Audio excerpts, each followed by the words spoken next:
Welcome to Lead Your Life, the podcast for people who are seeking harmony in business and in life. My name is Debbie Heiser, and I'm an inner mastery and business mindset coach and the chief igniter here at the Lit Up Life. I feel an urgency to help people let go of past messaging so that they can make a lot of money doing what they love without sacrificing what they value most. Welcome. We're glad you're here. Straight from the corners of my mind is where I find my sanity.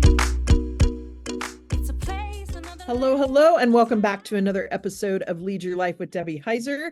I am thrilled today to have my good friend, and I consider you a good friend, and client, member of the mastermind, the inaugural mastermind, Pam Stocks. And she and I are going to get into some really cool conversations today. And part of what intrigued me about having her on is I don't know how you'll react to this when I say this, is that like Pam and I think if we lived in the same town, we would be like besties running around doing stuff, Oh yeah. but also like she geeks out on like numbers and leadership and like very detail orientated. It's not your preference, but it like you love detail. And we kind of work from the same cloth there a little bit, because little do you know, like I can get in that detail pretty like going, but I have to remove myself because that is not a place that brings me joy. But what I just am so thrilled to talk to you, because the part where I said I don't know if you'll like this or not is Pam has really trusted and stepped in and started to embrace the woo in life. And I'm so excited about I that. have.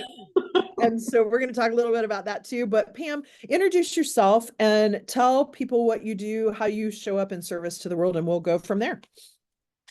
Yeah. So I'm Pam Stocks. I'm in just outside of Raleigh, North Carolina. I have a small bookkeeping and consulting firm that services funded startups in technology and life sciences. So we work with businesses that are being built to sell ultimately, and we help them from building their foundation all the way through exit and the transition thereafter. So I have a team of about, I guess there's 9 of us now in 6 different states. That's exciting. So yeah, super exciting. And we've been around about 7, I guess this is year 8. So. Okay, so let's talk about that a little bit. What got you into, well, first of all, for the listeners that don't know fintech and some of the like language, explain what that is and how you got into this. Yeah. So I used to work for a CPA firm in their accounting services department that worked with startups in the technology industry and the life science industry as well. I mean, they did a lot more, but that's kind of the clients that I worked with most. And we did everything from helping them set up their very first chart of accounts to, running their daily books for them, managing their daily books. And then, as things would come up, we would just help them along the way. So when I decided that the big corporate world was not where I wanted to be and start my own business, those were the clients that I sought out. Those are the clients that I just really enjoyed working with. And so they can range anywhere from software developers to like an app creators and things like that, to data scientists. I mean, tech is huge. It can be anything. We have actually a client that's got some technology on the space station right now. So, I mean, cool. That's super cool. Yeah. That's really cool. And on the life science side, they can be creating drugs, or medical equipment or devices or things like that. They can, we have some food tech clients that are working on, making food more sustainable and things like that. So really, really wide variety of clients. But the reason we like working with them is we can really be impactful. Bookkeeping is one of the things that business owners tend to not want to do. No, never. 100 receipts I need to snap. Right? They might be great, have an amazing idea and be able to sell it to anybody. Yeah. But then, the details behind that, and they don't want to spend their time figuring out QuickBooks. What's a chart of accounts? What do I need for my tax accountant? What policies do I need in place when I hire people? How do I register in multiple states now that everybody's, working remotely? How am I going to pay people and reimburse them for, expenses or give them corporate credit cards? Like all those decisions that need to be made as your business grows and your team grows. We really guide them through that so that they don't have to feel like they're on an island. Yeah. And Pam, I'm sorry, you saw me go, like, it didn't even hit me because, I was a CFO for a kind of small to medium sized business and we were in 16 different states. But it was when because we had traveling people that would go in as temporary workers. And so we would have to register as a foreign entity. And I didn't even think about the fact that with COVID, when you have remote people that are employees, like you would have to register in all of those states because they're employed, like the, Yeah. yeah, holy cow. I just had like this light bulb moment of, oh, wow. Yeah, that makes it a little Yeah. complex. When everybody was in office, everybody Yeah, lived in the same state. So you registered in the one state and that was yeah, it. And unless you were, in a state that was real close to a border, New York, New Jersey, or something like that, where people travel across the river. But I feel like now people are hiring all over the US. yeah. And there's a lot to know about There, about that process and what do you do when you get all the numbers and which states have local things that you have to worry about. It's not just state and federal. Sometimes there's local municipalities that you've got to register in and those kinds of things. So business owners who are trying to grow their business, that is not their highest and best use of their time to be doing things like that. and all of those So websites think that they're really user friendly and they're not. They are not. and they're not. Oh, No. yeah. So tell me, like, getting into this field, and I love like how you stepped in after corporate. What was kind of your why behind that? Like stepping away from corporate. I know you said like corporate just wasn't for me, but what's that deep, because we as entrepreneurs all have this like deep why of why we do what we do. What is that for you? I think I wanted to have a team Mhm. that was treated the way that people should be treated. Mhm. Um, And how is that? Tell me more paid about that. paid well, Yeah. flexible scheduling, um, a culture where you actually mean what you say and say what you mean. Love A that. culture where we not only say we believe in work-life balance, but we actually enforce it. Right? We end our team meetings with who's going on vacation next. Right? We want Yeah. people to have a break and to take time. When people say, "I'll just take my laptop with me," no, you won't. We don't Yeah. do that. Good for you. All the things that I had experienced over the years working for other people that just I felt like a lot of people said those things, but when it came time to actually like put it into practice, a Yeah. lot of times it didn't happen the same way. And so that was the biggest reason. That and it is kind of nice to make your own rules. Yeah, I understand that. Yes, it is, as a matter of fact. So let's talk about because one of the things that I see you do really well, and I don't like to use the word balance, but you have a harmony, right? Like you lead a lit up life. It's fun to watch, right? Like, I mean, there's always areas because we as entrepreneurs are always innovating and saying, there's ways to do things better. I want something else in my life to be a little bit stronger, whatever. But like you go out and have fun. I see you doing trivia nights, you're traveling, you're doing all these things, and you're running a team of 9 people. Yeah. So when you think about that, what's been your greatest joy about being a leader in your company?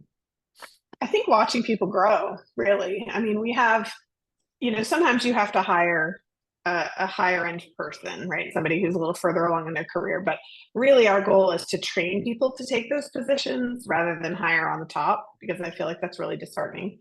So being able to watch people grow into new positions and train people below them and take on some leadership, and feel empowered, I think that's super cool.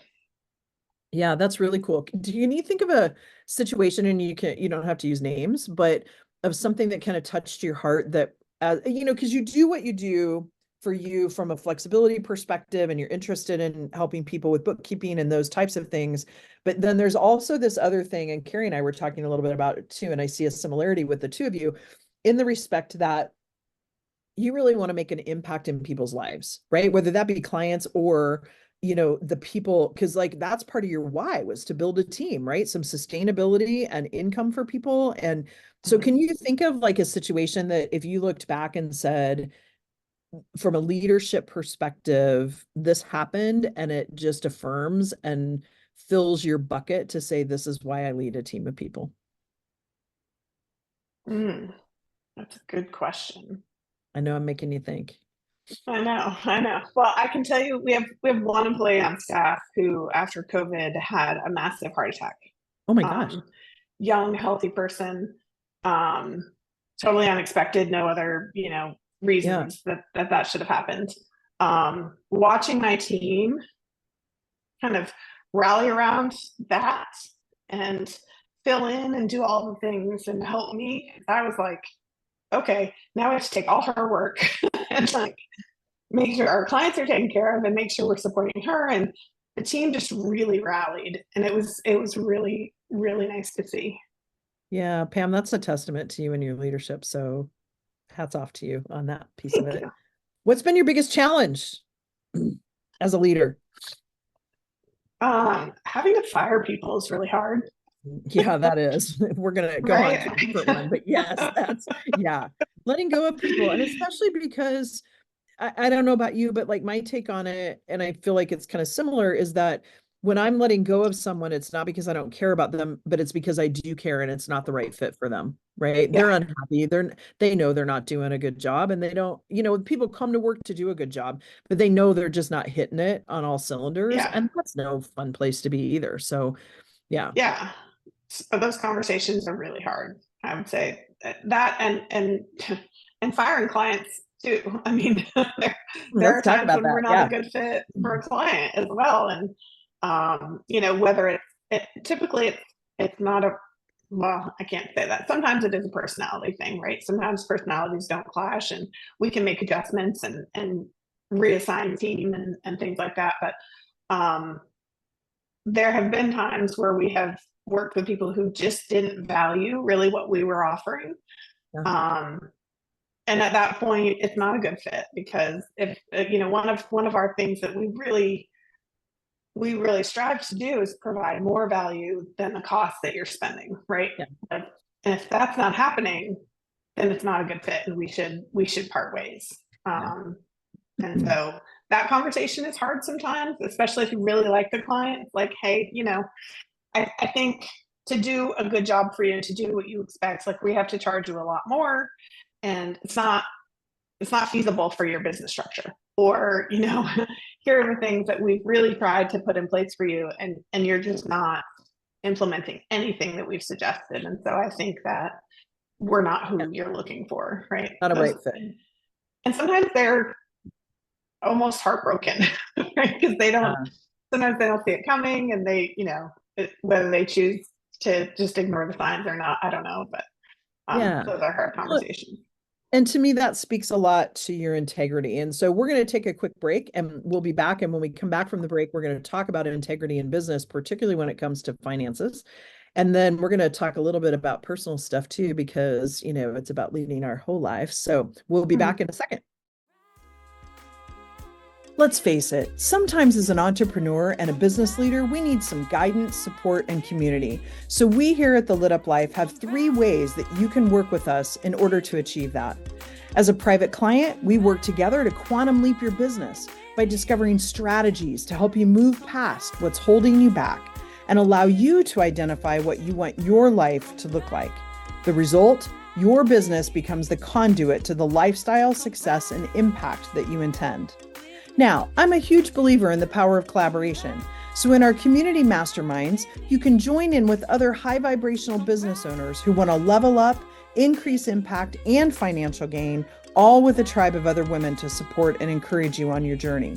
Currently, we're accepting application for this women's mastermind group, which is a year-long program for women in business who are ready for that next level of success. We create deep personal awareness in a safe and supportive space where you can experience growth with others who are on that same path. through weekly sessions with our program coaches, teachings that go beyond the buzzwords, and immersive retreats in places like Mexico, the Dominican Republic, or Belize. We work together to create long-term abundance and lasting impact in your life and business. The last and final way to get involved with us is our group coaching programs. They provide the opportunity for teaching, masterminding, and feeling like you aren't alone on this ride. Come join us. Okay, we are back. And I want to dig into this whole idea of integrity, because that's another thing that I really appreciate about you, Pam, is like you do have this level of integrity. And when I think of integrity, particularly in the line of business that you're in, right? Because when you're in startup, you're in a fintech industry, things are changing, things are moving, things are coming up all the time, right? Like decisions that are being made that could go really, really wrong or really, really right. And I'm talking integrity really, really wrong too, and integrity really, really right too, right? And so when you think about that and the law of sacrifice, like, just tell me a little bit more about how you help your team understand that value of integrity that you stand for, right? I don't know if it's necessary. I'm trying to remember in your actual vivid vision that we'll talk about. I think you stated even integrity in that, but like how do people know Yeah. that that's such a strong value point for you?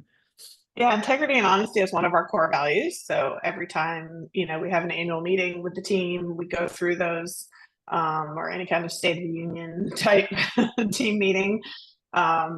We talk about all of our core values, and that's one of them. And we do it in hiring process. So when somebody's onboarding, we go through all of that with them and just let them know that, hey, we're human, we're going to make mistakes, but we're going to learn from them, because that's what we need to do. But we're not going to sweep them under the rug. We're not going to pretend it didn't happen. We're going to fix it, and we're going to learn from it. And the only way I'm going to be upset is if we keep making the same mistakes, right? Yeah. Otherwise, and I think our clients appreciate that about us, that we will come to them and say, hey, look, we noticed this wasn't done right. Here's the solution. Here's how we're going to make sure it doesn't happen again. And let's move forward, right? And so communication, I think, is really important. And so we've worked really hard with the team to kind of instill all of that in them. Like, you are human, you are gonna have oops every now and again, but it's the way you handle it that shows your integrity. And so that's what we talk about. Yeah, which to me creates, a buzzword right now is this psychological safety, right? Where basically people feel safe like taking some risk because they know that if they do make a mistake, I mean, obviously if they're going into something and they know it's a mistake, that's different. But like if they go into something, that they're empowered to do that. And so that sets up a really good culture for your business. Now I want to switch tactics here just a little bit, and I want to talk more like about your compelling story. And I want to know, what are the things that you do in your life that light you up? Oh gosh, I think travel is first and foremost on my list. Okay, where's your favorite place? Okay, well, the place I've been the most is Cancun. I started going there right before I went to college. My parents took my brother and I as kind of like the last hurrah all together. And then we went several years for Christmas after that together. And so I started taking my friends and family when I turned 40 for my 40th birthday. And so now we go back every year, sometimes twice a year, if we can swing it. Nice. So yeah, that's by far. I mean, we travel to see family. My family's still back in New England, so so we love to go to Vermont in the summer and hang out on the lake and do all the nice outdoor stuff. I also have some family in France, so love to visit there. We're actually going to take my younger two kids this summer. Why did I not know this? We're out in France. She's just outside of Paris. Yeah, and she I also love has just well, her outside of mom is Paris. just outside of Paris, but she has a apartment on the beach. So Nice. Okay. yeah. Have you been to Monet's Garden? It's outside, I think have it's not. north. So you go up to Versailles and then it's just further, just a little bit further up north. I loved that place. Like just to go and like, if you, yeah, it's just such a cool place to like hang out, take your morning Yeah. paper from the artist way. But you know, like Yeah, it's such a cool place to go because you can sit. It's yeah, it's so neat. But I love Mont Saint Michel. I don't know if you've ever been there, I but don't think it was built by monks, and it's this looks kind of like a castle, and it has all these little buildings around it where the people lived. And when you go through it, every stone has a number on it, and the number was for the monk, right? So you can see which monk laid that stone. oh, It's really oh, neat. that's so And cool. throughout history, it has a very wide history. Throughout history, it was used for prisoners during wartime and other, obviously more peaceful things during peace. But it's beautiful, and the water kind of comes up around it, and it feels like you really are on an island, even though you're really not. It's beautiful. Oh Yeah, I my love it. gosh, I'm gonna have to check that out. So, yeah, okay. So you've been to Cancun a lot. You have family in Yeah, France. What's on your bucket list that you want to see in your go-go years? That's what I'm calling like these yeah, years that we can travel and hike and get around very easily. yeah. Greece. Greece is my next big one. Yeah. Nice. Yeah, my sister called Um, me the other day and she's like, I hate to tell you, but in not too many years, you're going to be 60. I'm like, shut up. And we're all 5 years apart, right? So when I'm 60, my middle sister will be 55 and my youngest sister will be 50. And she's like, I'm going to do a sister's trip and go on one of those like smaller cruise boats and go around like all the Greek islands. I'm like, I'm in because I've been wanting to do that yes, too. So yeah. that is awesome. We actually have a sibling trip coming up in a few years. My brother turns 50 and my sister will turn 40 within like 2 weeks of each other. So we're going Nice. to Scotland. Um, That's on my list there's, too.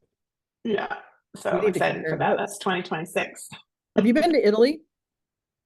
No, but my son, we just signed him up for a school trip, and there's an opportunity for parents to go too. In So Florence? it's an 11-day trip.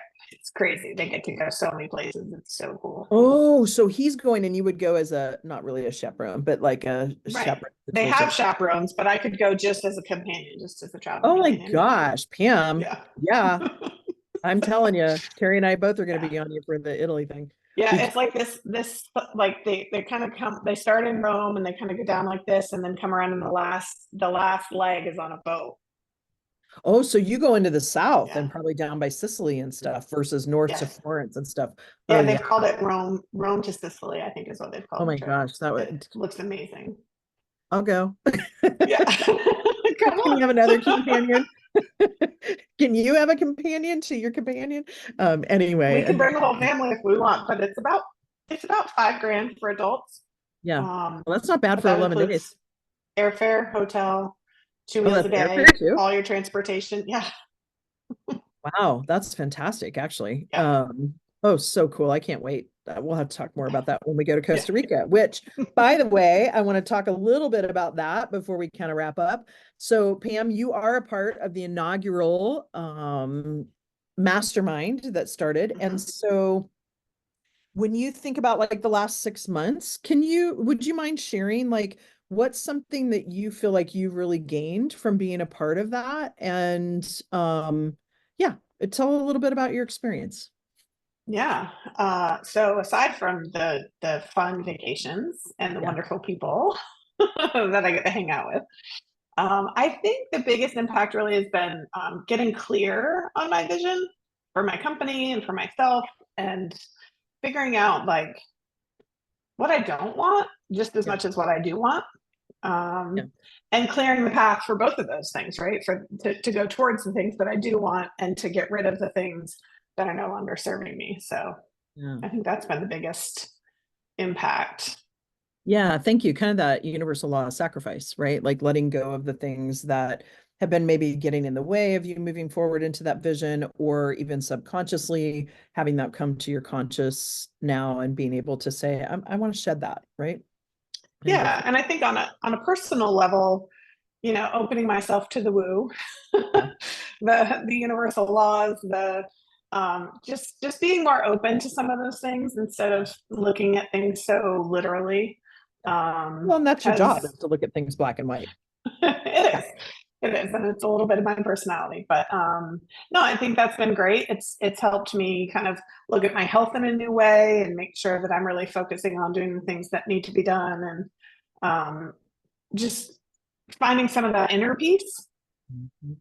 Oh, that just, I want to do like the little heart thing on Zoom and have the hearts show up, because whenever I want to do it, it never happens. Yeah. Yeah, thank you, Pam, for that, because one of the things that I've tried really hard with this group, and when you do it inaugural very first ones, like I trusted myself and I know like part of what I do, but I really wanted to create a space where it did allow for clarity. But even though we focus on business, all of those other things in our lives, just like the tide rises all boats, starts to change because we start to change. We start to see ourselves differently. So thank you for that. I appreciate that. Yeah. Very much so. So what's the best book you've read in the last year? I don't have a whole lot of time to read books, but I'll show you the one that I've just read with my leadership team. It's called Accountability at Work. Yep. And it's a small book, big impact. And we read it with the leadership team and actually just decided to give it to the entire team. And we're going to give it to every new hire that comes in. Nice. Because it's had a huge impact on the leadership team. And I think that a lot of the discussions that we've had have been so good. And I just think that it's a book everybody should read.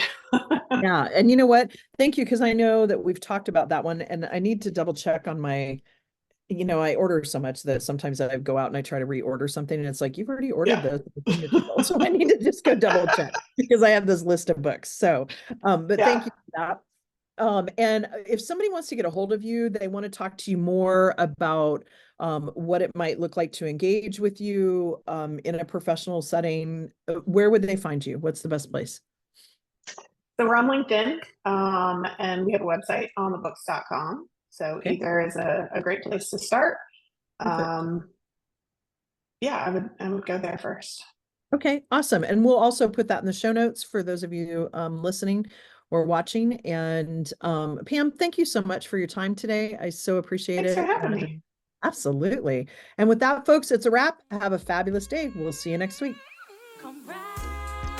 That's a wrap for this conversation. I'm so glad you've joined us. Remember to subscribe to the podcast so you can catch all of our future episodes, and visit us at thelituplife.com for details on how you can become part of the Lit Up Life community. A quick shout out to my friend Jackie Wilson and her friends, the creators of our amazing theme music. Thanks so much for allowing us to share this perfect song with our listeners. Looking forward to having you listen in to our next episode.